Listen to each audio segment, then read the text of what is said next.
ஏய் சங்கரே, அண்ணா ஏனுங்கண்ணா? என் தம்பி வேலையாடா? ஆனா வேலை இல்லைண்ணா, சும்மா தான் இருக்கேன். சின்ன பிரச்சனைடா. என்ன பிரச்சனைண்ணா? அட நம்ம வீடு நான் வாடகை விட்டணும்ல. ஆமா, அந்த வீடு வாடகையும் தர மாட்டேங்கிறேன், காலியும் பண்ண மாட்டேங்கிறேன். போறப்பல இந்த தாரம் அந்த தாரன்னு நாளை ஏமாத்திட்டே இருக்கிறத நீ போய் கேட்கலான்னு பார்த்தேன். கூட வர்றியா? சரி போலாண்ணா, கூட வர போல வாங்க. சரி வா போல, வா போய் கேட்டு பார்க்கலாம்.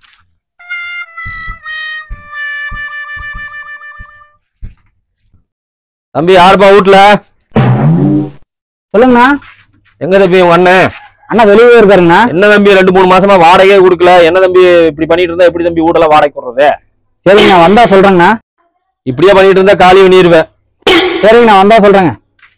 நான் வீட்டுக்காரன் வந்தானா, வாடகை கேட்டான், வாடகை கொடுக்கலாம், காலி பண்ணிடுன்னு சொல்றானா, என்ன பண்ணலாம்? அப்படியே காலி பண்ணிக்கலாம். சரிங்கண்ணா. ஆனா அவன் வீடு கட்டின லட்சமா இருக்கு, வீட்டு வாடகை வேற கேக்குறானா. நைட்டானா கொசுக்கடி தாங்க முடியலண்ணா. அப்படியே நைட் ஆனா குட் நைட் வாங்கி மாட்டிக்கோ.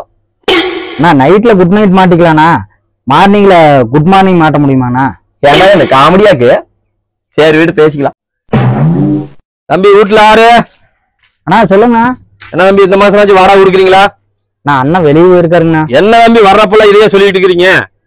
இந்த மாசம் உங்களை கண்டிப்பா நீங்க வாடகை கொடுக்கீங்க, காலி பண்றதா? சரிங்க, வந்தா சொல்லுறேங்கண்ணா.